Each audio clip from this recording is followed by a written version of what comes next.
अस्सलाम वालेकुम, मैं हूं अलीना शिगरी। ज़राई इलाकों के सैलाब से मुतासर होने के बायस सब्जियों और अशिया खुर्दनोश की सप्लाई लाइन तबाह होकर रह गई है। मौसम सरमा की इब्तिदा पर ही सब्जियों की कीमतों को यूं पर लगना बताता है कि तबाह हाल किसान शायद इस साल हमारी जरूरियात पूरी ना कर सके। इसका ट्रेलर अभी टमाटर की कीमतों की शक्ल में सामने आया है। मंडी ज़राए के मुताबिक लाहौर की बादामी बाग मार्केट में रोजाना टमाटरों के 30 ट्रक आते थे, लेकिन पिछले हफ्ते से सिर्फ 15 से 20 ट्रक आ रहे हैं। सैलाब की वजह से सिंध की फसल भी ताखीर का शिकार है। अक्टूबर के आखिर तक सिंध के इलाके ठट्टा, बदीन और मीरपुर खास से टमाटरों की नई फसल उतर जाती थी, लेकिन खड़े पानी और बारिशों की वजह से फसल अब तक तैयार की। टमाटर के साथ साथ प्याज, आलू, हरी मिर्च, भिंडी, तोरी, अदरक और लहसुन की कीमतें भी आसमान को छू रही हैं। कीमतों में मुसलसल उतार चढ़ाव ने आम सार्फिन को किस हद तक मुश्किलात से दो चार कर रखा है, आइए आपको सुनवाते हैं। महंगाई तो बहुत ज़्यादा है और गुज़श्ता 13 सालों से इस मुसीबत के साथ पख्तून लोग जो है ना वो बरसारे बेकार है। लेकिन आजकल टमाटर का जो मसला है वो 500 से 700 रुपये किलो के हिसाब से बिकता है। यहाँ कोई तवज्जो नहीं है, या ना दुकानदार पर हम गिला शुका कर सकते हैं, ना कि हम हुक्मरान पर कर सकते हैं। टमाटर और अंगूर जो थे अफगानिस्तान से आ रहे थे, जो कि पाकिस्तान की उनके साथ कोई जंग लगी हुई है, उसकी वजह से वो आना बॉर्डर से बंद हो गए हैं। बॉर्डर पे गाड़ियाँ खड़ी हैं, वहाँ ख़राब हो रहे हैं।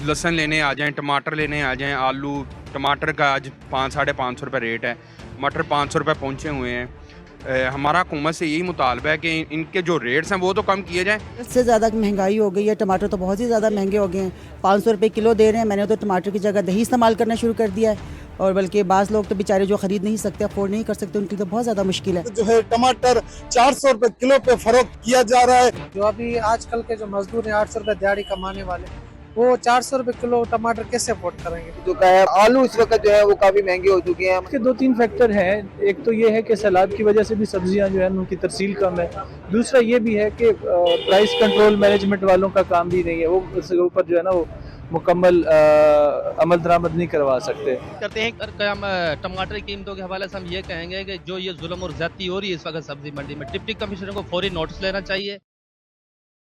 कुदरती आफात से ज्यादा मिस गवर्नेंस के बायस अवाम बुनियादी जरूरियात के हुसूल में मुश्किलात का शिकार नजर आती हैं। लॉन्ग टर्म पॉलिसी के बजाय शॉर्ट टर्म फवायद ने किसान, मंडी और खरीदार सबको परेशान कर रखा है। कन्फ्यूजन का आलम यह है कि गुज़िश्ता साल ये कहकर किसान से गंदम नहीं खरीदी गई कि किसानों के नाम पे कोई माफिया खड़ा हो गया है जिससे हुकूमत ब्लैकमेल नहीं होगी, मगर अब वफाकी हुकूमत ने तमाम सूबों के अहम स्टेक होल्डर्स की मौजूदगी में यू टर्न लेते हुए अपनी गंदम पॉलिसी तब्दील कर ली और किसानों से गंदम की खरीदारी की कीमत 3500 रुपए फी मन मुकर्रर कर दी है। ताम वज़ीर आला पंजाब मरियम नवाज साहिबा का कहना है कि दुनिया के सामने हाथ नहीं फैलाए, सैलाब मुतासिरीन के लिए 100 अरब रुपए मुख्तस किए हैं। 100 अरब रुपया देने जा रहे हैं। अल्हम्दुलिल्लाह ये भी पंजाब ने अपने वसाइल से किया, किसी से कोई पैसा नहीं मांगा। ये बाहर की दुनिया की बैरून मुल्क के सामने, दुनिया के सामने मैंने हाथ नहीं फैलाए। मैंने ये सोचा कि पहले मेरे पास जो वसाइल है, पंजाब के अवाम की अमानत है, पहले मैं वो उनके कदमों में रखूं। उधर 26वीं आईनी तरमीम के खिलाफ केस उसी आईनी बेंच के सामने लगा हुआ है जो बेंच 26वीं आईनी तरमीम के नतीजे में मार्ज वजूद में आया, जबकि जजेस के लिए ताज़ा कोड ऑफ कंडक्ट ये कहता है कि जज को चाहिए कि वो किसी भी ऐसे मामले या अमल का हिस्सा बनने से गुरेज करे जिससे जाती फायदे का तासुर जाता हो, चाहे जज का वो किरदार बिल वास्ता हो या बिला वास्ता, ताकि इस बात को यकीनी बनाया जा सके कि इंसाफ ना सिर्फ हो रहा है बल्कि होता हुआ भी दिखाई दे रहा है। 26वीं आईनी तरमीम के खिलाफ दरख्वास्तों की समाअत के दौरान आईनी बेंच ने सीनियर वकील अकरम शेख साहब से सवाल पूछा कि क्या आप 26वीं आईनी तरमीम को मुतनाज़ समझते हैं। जवाब में अकरम शेख साहब ने कहा कि यह अंडर चैलेंज है। उनका मजीद क्या कहना था, आइए आपको सुनवाते हैं। हमारे मुल्क में एक इलेक्शन हुआ, कुछ लोगों को ये ख्याल गुजरा कि इस इलेक्शन की स्क्रूटनी हो जाएगी, फिर ऐसा हुआ कि वो कमीशन बन गया जिसके नतीजे में ये सारी अमेंडमेंट आ गई। इस वक्त राना एहसान अफजल साहब कोऑर्डिनेटर आप वजीर आजम के सीनियर रहनुमा पाकिस्तान मुस्लिम लीग नवाज। राना साहब अस्सलाम वालेकुम, बहुत शुक्रिया प्रोग्राम पे ज्वाइन करने के लिए। और हमारे साथ मौजूद हैं मुजम्मिल असलम साहब, साबिक मुशीर खजाना खैबर पख्तूनख्वा। मुजम्मिल साहब अस्सलाम वालेकुम, आपका भी बहुत शुक्रिया प्रोग्राम में ज्वाइन करने के लिए। राना एहसान साहब, आपसे गुफ्तगू का आगाज करूंगी। आज आप भी देख रहे होंगे खबरें, तमाम तर जो है वो बातें यही हो रही हैं, लोगों का एक रद्दअमल, शदीद रद्दअमल नजर आ रहा है। 600 रुपए से जायद पर टमाटर की प्राइसेस जा चुकी हैं। आप लोग हमें बताते आए कि हमने मुल्क को डिफॉल्ट से बचा लिया है, दिवालिया होने से बचा लिया है, जो पिछली हुकूमत जो है वो छोड़ के गई थी पाकिस्तान तहरीक इंसाफ की। आप लोग ने मुल्क बचा लिया, सर अवाम को क्या मिला है? बिस्मिल्लाहिर्रहमानिर्रहीम। देखिए, अभी अगर आप हालिया दिनों में देखें तो पाकिस्तान में बदतरीन सैलाब आए और उन सैलाब से पूरी जो सप्लाई चेन है वो मुतासिर हुई। और जाहिर सी बात है, इतनी बड़ी जब एक नेचुरल आफत आई तो उसके फिर आफ्टर मैथ में ये आपको इश्यूज आए हैं कि इन्फ्लेशन जो खाने पीने की अशिया है उसके अंदर बढ़ी है। और ये एक ऐसा फिनोमेना नहीं है कि जो कि अनहोना हो और ऐसी चीज़ें। तो मेरे ख्याल से ये एक वैसे भी सीजनल जो है वो आइटम है टमाटर, और ये इसको प्राइवेट गवर्नमेंट रेगुलेट नहीं करती। इसकी इंपोर्ट या इसकी एक्सपोर्ट जो है वो ओपन है, इसको ऊपर कोई कदगन नहीं है। तो जो शॉर्टफॉल आया उसको प्राइवेट सेक्टर जरूर जो है वो कवर कर जाएगा, और उसको अगर किसी किस्म की फैसिलिटेशन चाहिए हो तो हुकूमत की तरफ से वो बिल्कुल अवेलेबल होगी। बट बहरहाल जो मैं राइट, मैं राना साहब, मैं इसी पे जरूर मैं कमेंट में शामिल करती हूँ डिस्कशन में। मुजम्मिल असलम साहब मुस्कुरा रहे हैं। मुजम्मिल असलम साहब, आपको क्या वजूहात, राना साहब कह रहे हैं सैलाब की वजह से मेनली जो है वो इम्पैक्ट पड़ा है, और जो कुछ गवर्नमेंट वगैरह रेगुलेट भी करती है उनकी प्राइसेस आपके ख्याल में कम है? देखिए, मैं तो उस दिन का इंतजार कर रहा हूँ कि जिस दिन राना साहब कहें कि हाँ ये हमारी वजह से या हमारी गलती की वजह से ये चीज हो गई है। इनके पास हर वक्त एक्सक्यूज होता है, कभी सैलाब, कभी हवा, कभी पानी, कभी पीटीआई, कभी भारत, कभी इसराइल, कभी अमेरिका। इन्होंने तो कभी, इनके तो मतलब कोई गलती, कोई सरजती नहीं होती ना इनसे। अब 3.5 साल हो गए हैं। 3.5 साल में जीडीपी ग्रोथ इनकी जो है -से 2% के दरमियान घूमती है, वो भी फॉर्म 47 वाली। महंगाई, चले ये कह रहे थे कि इनके हिसाब से नीचे हो गई है, जरा आम आवाम में जाके पूछ लें कि महंगाई के क्या हालात हैं इस वक्त, ठीक है ना। मुर्गी, आज तो वो मैंने एक किसी का कॉपी करके चीटिंग करके लिख भी दिया था कॉपी, कि अभी ये बता दें कि मुर्गी में जो है ना टमाटर डालना है या टमाटर में मुर्गी डालनी है। तो लोगों ने मुझे कहा कि भाई तुम्हें मुर्गी का रेट नहीं पता क्या चल रहा है। तो मुर्गी भी जो है ऊपर, टमाटर भी ऊपर, सप्लाई चेन इनके लिए मसला हुआ है। फिर दूसरी बात सबसे इम्पोर्टेंट ये है कि ये कहते थे कि ये जो है मुल्क में गुर्बत खत्म करने आया है, गुर्बत का तारीखी रिकॉर्ड बन गया। फिर ये कहते थे रोजगार देने आए हैं। रोजगार में कल जो है इंटरनेशनल एजेंसी जो है जो एनर्जी वाली है, उन्होंने ये कहा कि 2017 में, जिसका क्रेडिट लेते थे ये, जो इन्होंने जो पंजाब में साहिवाल में प्लांट लगाया है उसको बंद कर दें। एक तो उससे माहौलियाती मसला बहुत बड़ा आ रहा है और उससे पाकिस्तान की बचत हो जाएगी और लोगों को सस्ती बिजली मिल जाएगी। फिर कल की ही अखबार में ये जो एलएनजी नवाज शरीफ एलएनजी लाए थे इस मुल्क में, कतर की मिन्नतें कर रहे हैं कि 26 कार्गो हमसे गैस बिक नहीं रही इस मुल्क में, तो आप जो है उसको इस साल की जगह अभी आप इंटरनेशनल मार्केट में भेजा। आपको पता है मुआहिदा क्या किया हुआ है? अगर तो वो उन्होंने बेचे तो उसकी जो भी कीमत में नुकसान होगा वो हुकूमत पाकिस्तान भरेगी। अंदाजा लगाएं कि जिस मुल्क में गैस और बिजली नहीं चल रही तो वो मईशत कैसे चल रही होगी। अब वो तो सप्लाई चेन का मसला नहीं है ना। तो ये सारा का सारा, मैं ये कहता हूं कि चलें, शायद ऐसे हो कि इनकी भी इसमें कसूर ना हो, आलमी हालात हो, लोकल हालात हो, लेकिन उसको फेस करना शुरू करें। ये कब तक इस लोगों के पीछे छुपेंगे, कभी सैलाब के पीछे, तो कभी पीटीआई के पीछे, तो कभी आईएमएफ के पीछे, ये कब तक इस तरह करेंगे? राना साहब जी, मुजम्मिल साहब, मैं राना साहब की तरफ ये बात लेके जाऊंगी। राना साहब, मुजम्मिल साहब कह रहे हैं आप हर जवाब आप ढूंढ लेते हैं, उसके पीछे कब तक हुकूमत छुपती रहेगी? इन सारी चीजें जो ये भी हाईलाइट कर रहे हैं मुजम्मिल असलम साहब। ये देखिए, हुकूमत तो ने तो हेड ऑन सारे चैलेंजेस को लिया। अभी आईएमएफ की ट्रांच जो है वो अप्रूव हो गई है, और इसी तरह आपने देखा कि जो डिफॉल्ट के रिस्क जिनके ऊपर बहुत ज़्यादा पीटीआई खेलती थी कि श्रीलंका बन जाएगा, अब एग्जिस्ट नहीं करते। आपको बिल्कुल एक ये हमने जो स्टेबिलिटी अचीव की है, जो 40% महंगाई के ऊपर थी, जो थ्रेट्स थी इकोनॉमी को, वो सारी स्टेबलाइज हो गई। आपका रुपया स्टेबल है, आपके रिजर्व्स बढ़ रहे हैं। तो ये भी इसी माहौल में हुआ है। तो ऐसे नहीं है कि हुकूमत जो है वो कोई बहानों के पीछे छुपती है। हुकूमत ने तो हेड ऑन लिए और बड़े अनपॉपुलर फैसले लिए जो कि बड़े बोल्ड थे, जिनके लिए बगैर ये मीशत नहीं ठीक होनी थी। इन्होंने एलएनजी का जिक्र किया तो 2021 में एक ऐसा मुआहदा किया पीटीआई ने जो कि दूरअंदेश नहीं था, और जिसको अब हम भुगत रहे हैं कि हमें वो एलएनजी लेनी पड़ रही है जिसकी डिमांड नहीं है। और बिल्कुल हम वो रास्ता निकाल रहे हैं उसको भी हम देख रहे हैं और इंशाल्लाह इस मसले को भी हम हल करेंगे। बहरहाल मैं समझता हूँ कि पाकिस्तान में एक सोलर रेवोल्यूशन आया है जिसमें 15,000 मेगावाट के सोलर पैनल्स जो हैं वो इंपोर्ट हुए और ये अनप्रेसिडेंटेड तो है उसमें दुनिया भी भर के। गवर्नमेंट We कह are रही है हमने needing- नेट मीटरिंग को चेंज करके ग्रॉस मीटरिंग करनी है। लेकिन उसमें भी लोग जो कंज्यूमर है वो तो प्रोटेक्टेड है ना। जो जिसने नेट मीटरिंग ले ली है उसको 7 साल का लाइसेंस मिलता है जिसके तहत वो प्रोटेक्टेड है। और ये गवर्नमेंट की पॉलिसी जो है नेट मीटरिंग की, अगर आप दुनिया भर में देखेंगे ये परमानेंट नहीं होती, ये डिमांड सप्लाई बेस्ड होती है। इसके डायनामिक्स चेंज होते रहते हैं। तो आपको 7 साल की कंज्यूमर को जो जिसने नेपरा का लाइसेंस लिया उसको प्रोटेक्शन है। तो it is a good period कि जिसमें वो अपनी कॉस्ट को भी रिकवर कर लेगा और वो आगे भी उसको बेहतरी भी 7 साल वो बल्कि लंबा अरसा एंजॉय करेगा उसके बेनिफिट्स को। तो मैं समझता हूँ कि ओवरऑल जो चैलेंज बताया मुजम्मिल ने ये जरूर है, ग्रोथ का है। और उसके अंदर हम आहिस्ता इसलिए जा रहे हैं क्योंकि हम नहीं चाहते कि दोबारा करंट अकाउंट डेफिसिट आए। ग्रोथ हमारी ग्रोथ आज भी हम दिखा सकते हैं। 5-6% ग्रो करना कोई मुश्किल काम नहीं है। आप इंपोर्ट खोल दें, ग्रोथ आ जाएगी जिस तरह इन्होंने आखिरी अपने दौर में किया ये। लेकिन हम वो बूम बस साइकिल से निकलना चाहते हैं और हमारा चैलेंज ही, मईशत का चैलेंज ही यही है कि आपने ग्रो भी करना है और करंट अकाउंट डेफिसिट भी ना बने।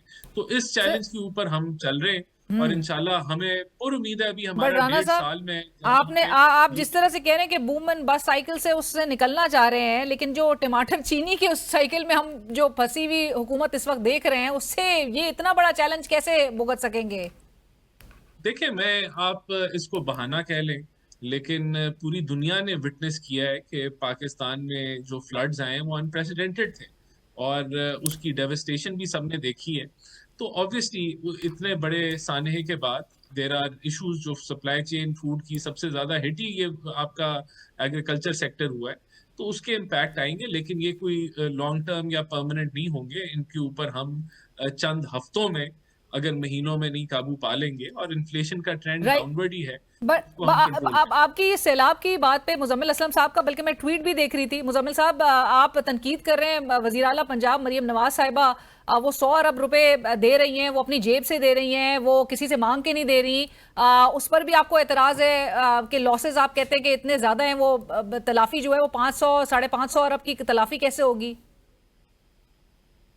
देखिए, सबसे पहले तो राना साहब ने एक बात बोली, एक जुमले में करना चाहूंगा। वो कह रहे थे ना कि हम चाहें तो 6% कर सकते हैं ग्रोथ, तो ये 6 नहीं 16% भी कर सकते हैं। इनको फॉर्म 47 की बहुत बुरी आदत लगी हुई है। एक को 1000 वोट करने वाले के लिए जो है 0.6 को 16% करना क्या मुश्किल काम है इनके लिए। ये तो अब इस चीज से इम्यून हो गए। दूसरी बात ये कि अब बात ये आ रही है कि फ्लड लॉसेस की ना। देखिए, पहले तो ये तय कर लें कि तारीख का सबसे बड़ा फ्लड कौन सा था। कभी ये कहते हैं 2022 का था। जो फ्लड जब आ जाता है ना, ये तारीख का सबसे बड़ा कर देते हैं इसको, ताकि दुनिया को बेवकूफ बना सके ना ये बैठ के। ठीक है। दूसरी बात ये कि उन्होंने कहा कि मैं 100 अरब रुपए इंशाल्लाह ताला बांटूंगी। अब दूसरी तरफ 650 अरब का नुकसान है, तो 100 अरब रुपए यानी कि जिसका 6.5 रुपए नुकसान हुआ, आप उसको 1 रुपए में टरखा रहे हैं। वो भी उसके पास जाता है कि नहीं जाता। तो ये ऐसी कौन सी खुद मुख्तारी और इतनी आप बड़ी बड़ी, आपसे तो अच्छे हमें अभी खुद कहा आज इन्होंने कि 70% मेरा सर्वे मुकम्मल हो गया। अभी तक ये सर्वे से ही नहीं निकले। वीट क्रॉप सर पे खड़ी है। राना साहब मेरे ख्याल से फैसलाबाद से एग्रीकल्चरिस्ट हैं या इंडस्ट्रियलिस्ट हैं, ये मुझे नहीं पता, लेकिन इनको ये जरूर पता होगा क्योंकि इनके हल्के से वीट क्रॉप सर पे खड़ी है। आप सर्वे कर रहे हैं, कब कंपनसेशन देंगे? लोग बेघर हुए में केपी से क्यों नहीं? केपी का ठीक है, हमारा इम्पैक्ट आपके मुकाबले में छोटा आया।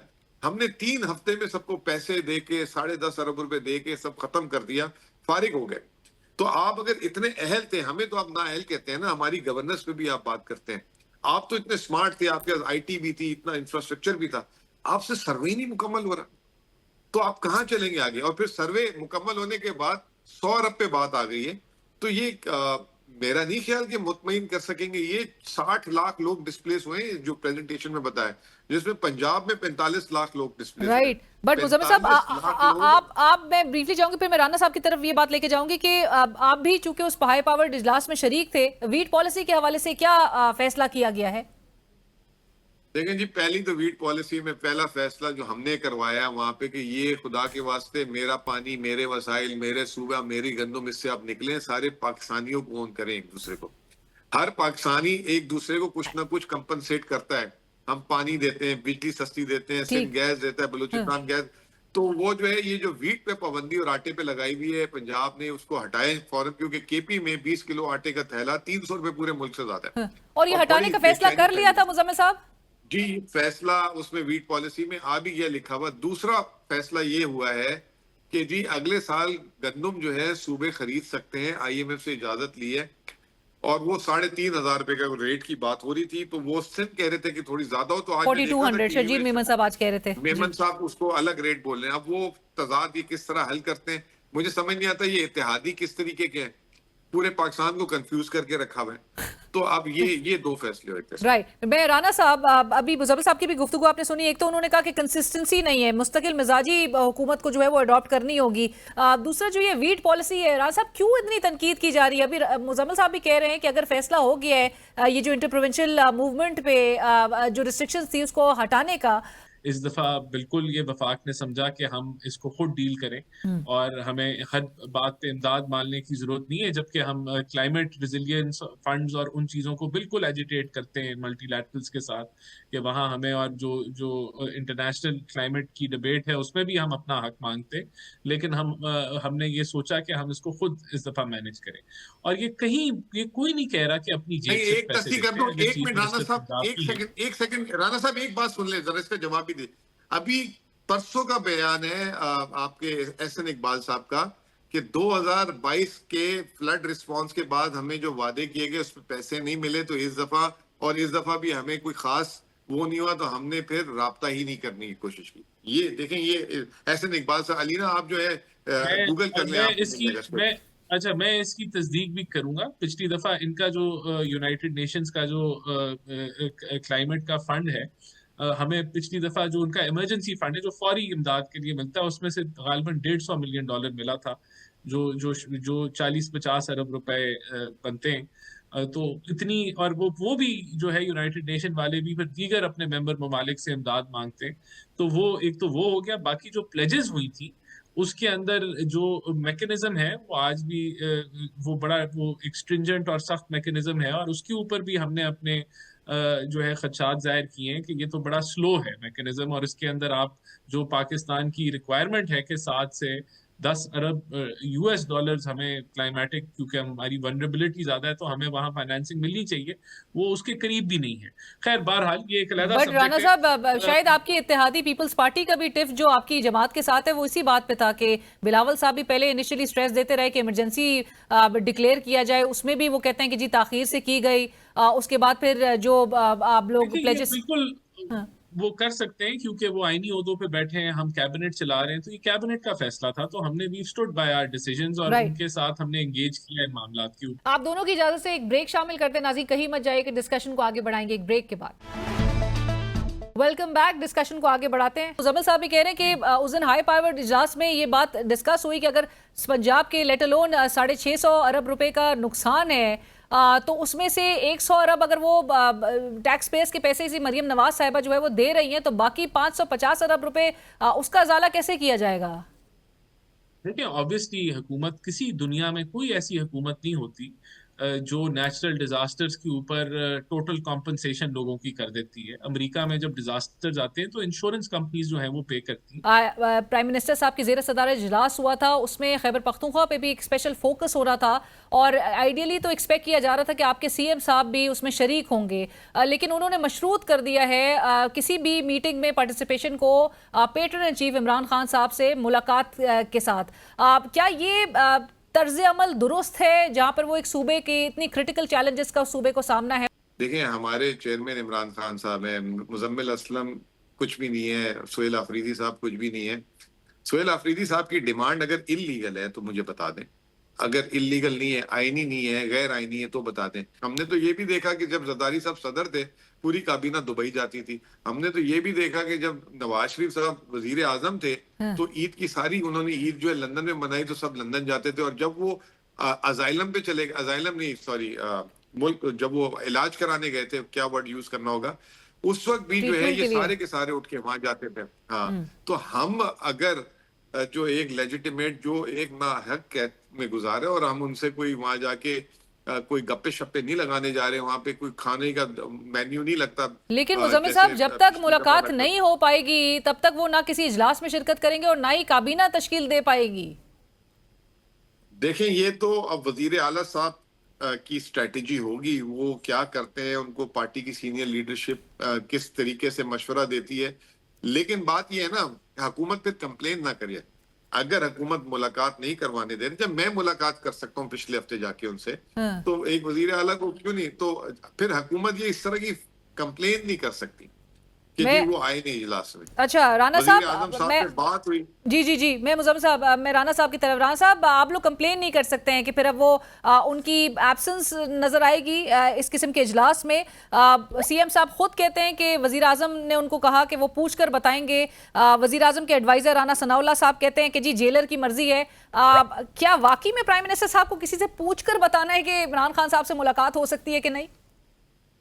मेरे ख्याल से आपको पीटीआई की हिस्ट्री देखते हुए इस चीज को बिल्कुल घास भी नहीं डालना चाहिए कि सीएम साहब ने ये बयान दिया, क्योंकि ये गलत बयान है। प्राइम मिनिस्टर कभी भी ऐसी बात नहीं करेंगे। उन्होंने गलत बयानी की जिसके ऊपर जो है ये इनकी आदत भी है और हमेशा ऐसे ये चलते हैं। बहरहाल जो मुजम्मिल साहब ने जो मुद्दा रखा उसका बड़ा क्लियर कट जवाब है।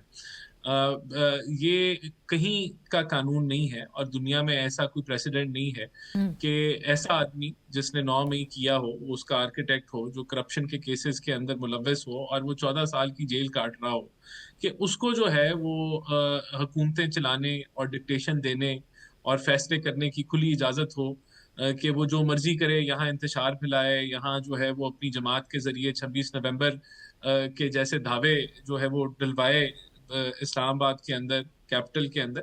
तो आप पता नहीं क्यों ये एक्सपेक्टेशन है कि इसके लिए हम कोई रेड कारपेट बिछाएंगे और फैसिलिटेट करेंगे कि आप जी केपीके का बजट नहीं पास होगा। ये खुद मुख्तार हुकूमत होती है सूबे की, इंडिपेंडेंट होती है, चीफ मिनिस्टर इंडिपेंडेंट होता है और अगर वो अक्ल दानिश रखते हैं तो वो सारे फैसले खुद कर सकते हैं। इनकी पार्टी के चेयरमैन भी हैं और दीगर भी लोग हैं, या तो वो डमीज हैं, वो फैसले नहीं कर सकते। लेकिन राना साहब, जो मुजम्मिल असलम साहब कहते कि इवन मियां साहब लंदन में बैठ के पूरी कैबिनेट जो है वो समन कर दिया करते थे, वहां पर बुला लिया करते थे सबको, फैसले वहां से हो रहे थे। वो भी यहाँ पर कैबिनेट जो है वो खुद मुख्तार नजर आ सकती थी, मियां साहब की मशावरत के बगैर वो भी अहम फैसले कर सकते थे।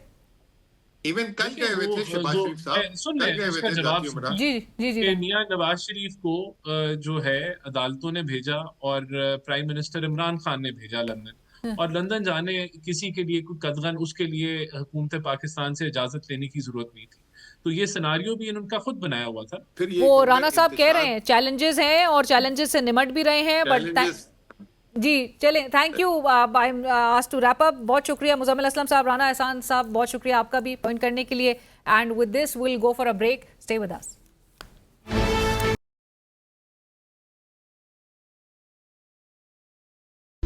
हमें पैनल में ज्वाइन कर रहे हैं सीनियर माहिर कानून अशतर औसाफ साहब, साबिक अटॉर्नी जनरल भी आप रह चुके हैं। सर अस्सलाम वालेकुम अशतर साहब, बहुत शुक्रिया प्रोग्राम में ज्वाइन करने के लिए। और हमारे साथ मौजूद हैं सीनियर माहिर कानून साबिक सदर supreme Court Bar association barrister Abid Zubairi साहब। जुबैरी साहब अस्सलाम वालेकुम, आपका भी बहुत शुक्रिया प्रोग्राम में हमें ज्वाइन करने के लिए। अशतर साहब, गुफ्तगू का आगाज आपसे सर आज की जो समाअत के दौरान दरख्वास्त गुजार के लाइक आई मेंशन्ड उनके वकील अकरम शेख साहब से सवाल हुआ, आईनी बेंच ने उनसे पूछा कि क्या वो 26वीं आईनी तरमीम को मुतनाज़िर समझते हैं, तो उन्होंने इसका जवाब इस तरह से दिया। उन्होंने कहा कि मैं ये कहूँगा कि ये अंडर चैलेंज है, और उन्होंने खुद भी कहा कि ये अंग्रेज़ी का लफ्ज़ जो है वो यूज़ कर रहे हैं और बाकी बेंच पर अहले ज़बान भी मौजूद हैं, तो वो इसका तर्जुमा उर्दू में खुद कर सकते हैं। अब आपको अशतर साहब क्या नज़र आ रहा है जब अकरम शेख साहब कहें कि 8 member bench is not eligible to strike down the 26 amendment, क्या 26वीं आईनी तरमीम वाकई में कंट्रोवर्शियल एक लीगल सब्जेक्ट बन चुका है? देखिए, शुक्रिया आपने मुझे मदऊ किया इस पे। जो पेंडिंग केसेस होते हैं उनके ऊपर कमेंट करना बिल्कुल मुनासिब नहीं होता, and I don't generally comment on the pending matters. Zubairi साहब भी मेरे ख्याल है इस बात से इत्तेफाक करेंगे। आइन के अंदर खुद लिखा हुआ है कि पार्लियामेंट जो है जब वो आइन के अंदर कोई तब्दीली करती है तो उसको किसी भी अदालत में चैलेंज नहीं किया जाता। ये पहला क्वेश्चन होगा which needs to be answered. Number 2, जब 26वीं अमेंडमेंट के ऊपर इतनी सारी पिटीशंस आ चुकी हैं और सब जय्यद और काबिल एहतराम और बहुत लर्नड लॉयर्स इसमें खड़े हैं और आर्ग्यू कर रहे हैं, तो बिल्कुल ये एक ऐसी चीज है जिसके ऊपर कंट्रोवर्सी चल रही है। अगर कंट्रोवर्सी ना होती तो कोर्ट में ना आता। तो इसलिए yes, this is under challenge and it is being heard. बल्कि सुप्रीम कोर्ट ने तो कुछ केसेस में कहा कि वी आर गोइंग टू जज whether we are going to determine ourselves and nobody is to point out.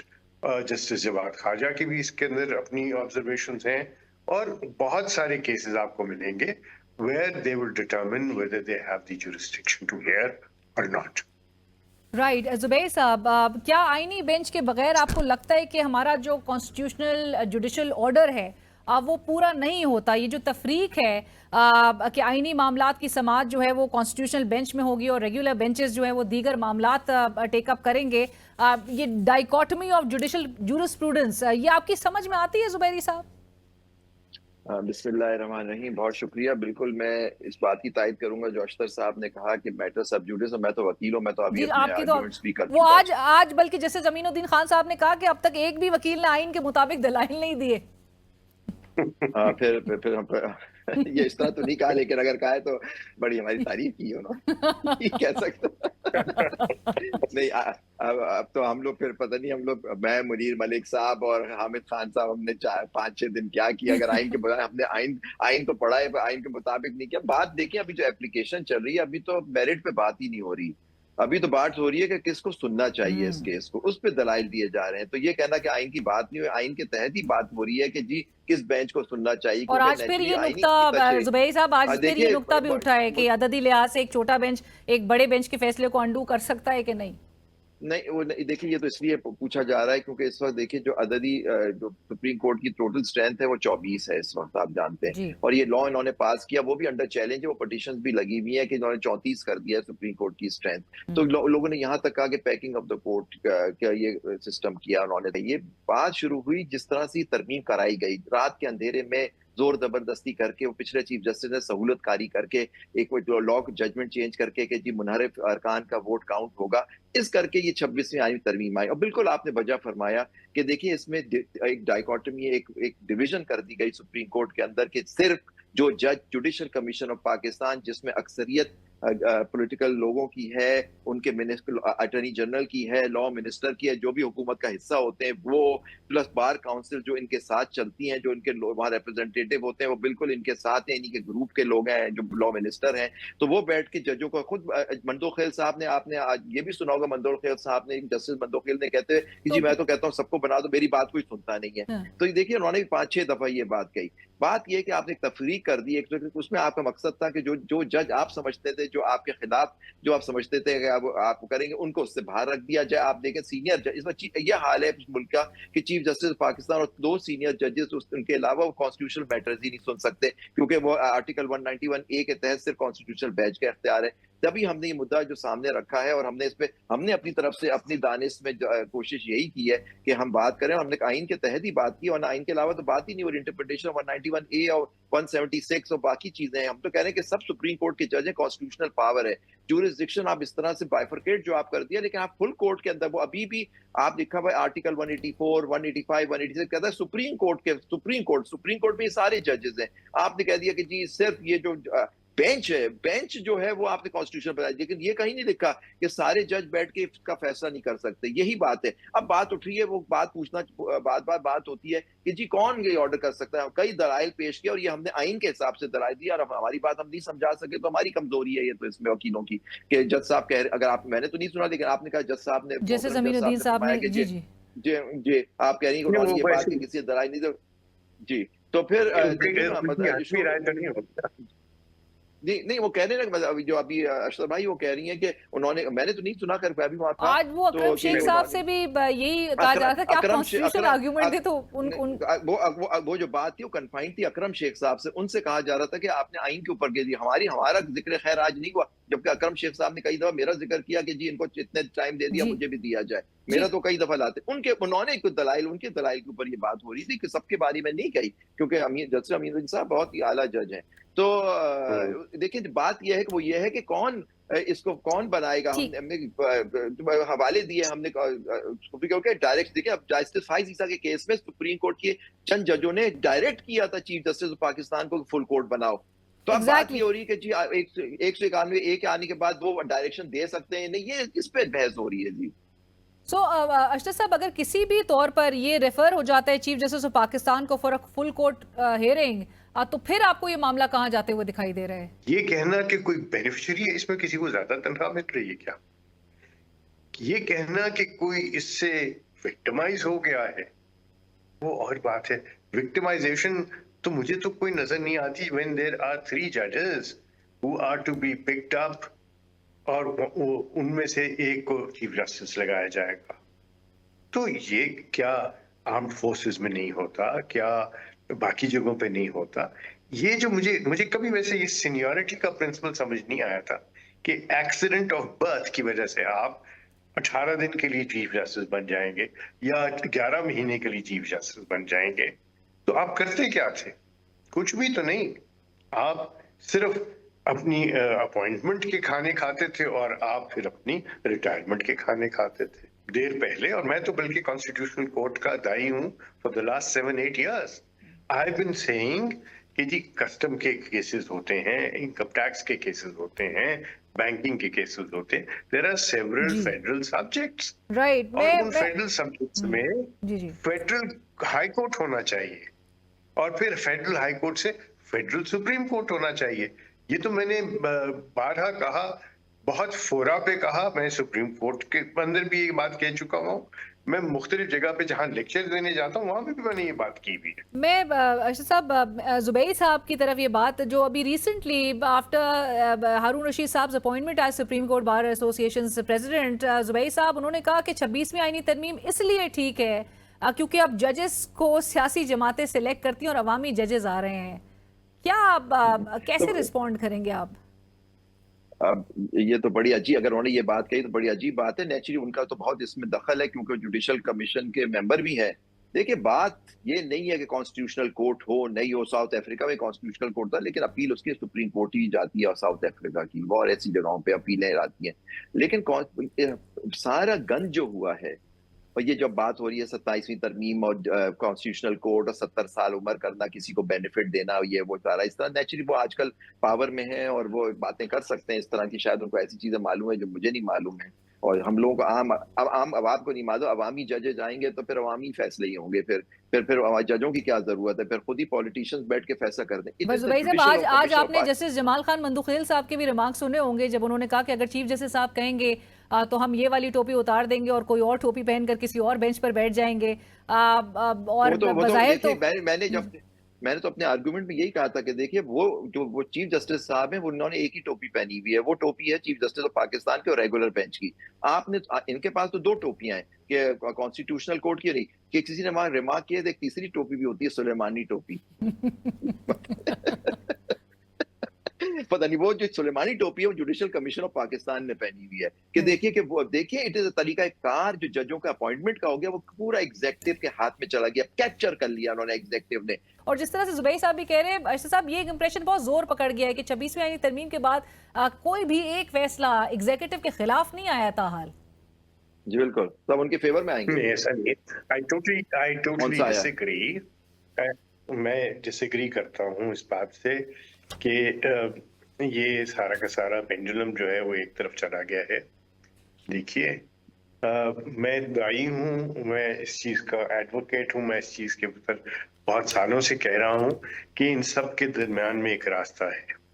पहले आपने सिर्फ जजेस को इख्तियार दे दिया था, फिर आपने एक मिक्स बनाया, उस मिक्स में जजेस ने बैठ के उसको भी साइडलाइन कर दिया और साइडलाइन ऐसे किया कि उन्होंने कहा कि जी पार्लियामेंटेरियंस का इसमें कोई रोल नहीं है, they will act only as a rubber stamp, जिसके नतीजे में फिर मजीद अमेंडमेंट्स लानी पड़ी। मुझे बताइए, हम बात करते हैं सुप्रीम कोर्ट और हाई कोर्ट की, कभी किसी ने, मैंने या आपने डिस्ट्रिक्ट जुडिशरी की बात की है जहां पे सब लोगों के केसेस होते हैं? Why are we not talking about that? Why are we not working towards achieving those goals? लेकिन उसके ऊपर एक दिन और बात कर लेंगे ये, लेकिन ये बहुत important, I think you should flag it. Secondly, ये जो बात है ना कि ये जो सारे सिलसिले बन रहे हैं, मेरे ख्याल में एक ऑल पाकिस्तान जुडिशल सर्विस को बनाने की जरूरत पड़ गई हुई है। जिस तरीके से मुकाबले के इम्तिहान में लोग आके बैठते हैं और वो फिर मुख्तलिफ कार्डर्स में जाते हैं, इसी तरह जुडिशरी के लिए आपको स्पेशलिस्ट चाहिए, मुकाबले के मेरिट के ऊपर आए और जजेस के तौर पे काम करें। इसके अलावा एक और इम्पोर्टेंट एस्पेक्ट है, वो एस्पेक्ट ये है कि जब जज को लगाया जाता है ना जी, तो फिर उसको रिमूव वो नहीं कर सकते जिन्होंने लगाया है, वो फिर जजेस ही रिमूव करते हैं। और आपने ये कहा कि सुमन बकमुन की वाली बात नहीं, ये एक अच्छी चेंज आई है where there will be an institutional response. वो कमेटी को अपने इल्जाम, I think it's very important. मैं तो इसकी तायीद करूंगा कि बजाय इसके कि आप अकेले ये रिस्पॉन्ड करें, there will be an institutional response to it. तो सर, साबिक चीफ जस्टिस काजी फाइज ईसा के दौर में जब ये तरमीम से जजेस को इल्जामात का जवाब देने की इजाजत दी गई थी, that was also wrong. I think it was wrong. It was grossly wrong because it was in contradiction to the other code of conduct जिसके अंदर लिखा हुआ है कि जजेस जो हैं वो अपनी जात के मामलात में सामने नहीं आएंगे। राइट सर, और रिस्पॉन्ड नहीं करेंगे, पब्लिक की बात नहीं करेंगे। I think this is important. Response should be institutional and robust. Response should be institutional and robust. Thank you so much Ashtar साहब, जुबैर साहब, और इसी के साथ ही कल तक के लिए इजाजत दीजिए। अल्लाह हाफिज।